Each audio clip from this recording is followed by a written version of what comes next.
Kasus korupsi simulator SIM yang melibatkan mantan Kakor Lantas Polri Irjen Pol Joko Susilo sudah mencapai babak pembacaan putusan hakim. Pada sidang sebelumnya, Jaksa Penuntut Umum Tipikor menuntut Irjen Pol Joko Susilo dengan kurungan 18 tahun penjara, denda 1 miliar subsidi 1 tahun kurungan, dan mengganti kerugian negara sebesar 32 miliar rupiah serta hak politiknya supaya dicabut.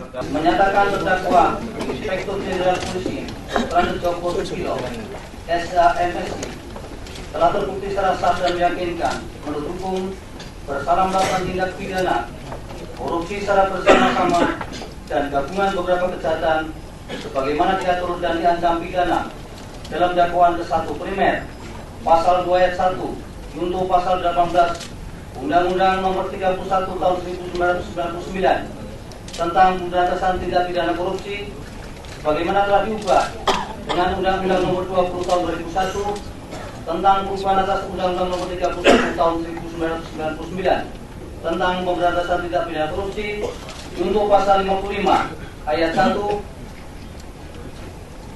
ke 1, pasal 65 ayat 1 ayat 1 KUH pidana dan tindak pidana pencucian uang secara bersama-sama dan gabungan beberapa kejahatan sebagaimana diatur dan diancam dalam dakwaan kedua pertama pasal 3 Undang-Undang Nomor 8 Tahun 2010 tentang pencegahan dan pemberantasan tindak pidana pencucian uang junto pasal 55 ayat 1 ke 1 junto pasal 65 ayat 1 ke 1 KUH pidana dan dakwaan ketiga pasal 3 ayat 1 huruf C Undang-Undang Nomor 15 Tahun 2002 tentang tindak pidana pencucian uang sebagaimana telah diubah dengan Undang-Undang Nomor 25 Tahun 2003 tentang perubahan atas Undang-Undang Nomor 12 Tahun 2002 tentang tindak pidana pencucian uang junto pasal 55 ayat 1 junto pasal 65 ayat 1 KUH pidana. 2. Menjatuhkan pidana terhadap terdakwa berupa pidana penjara selama 10 tahun dan pidana denda sebesar 500 juta rupiah subsidiar 6 bulan kurungan. 3. Menetapkan agar masa penahanan yang telah dijalankan dikurangkan sepenuhnya dari pidana yang dijatuhkan.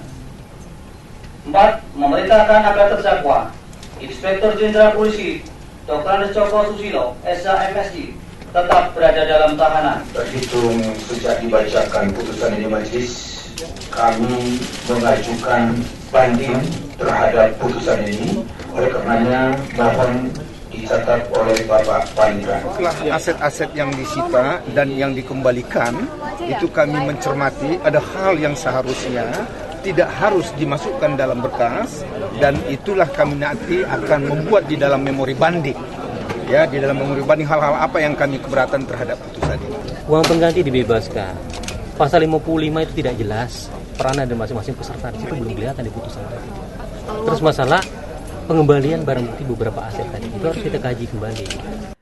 Para penggiat anti korupsi merasa kecewa dengan vonis yang dijatuhkan hakim kepada Irjen Pol Joko Susilo. Mengingat Jenderal Bintang 2 ini terbukti secara sah dalam kasus korupsi pengadaan alat simulator SIM dan pencucian uang pada periode tahun 2003 sampai tahun 2012. Namun jaksa penuntut umum masih pikir-pikir menyikapi vonis hakim tersebut.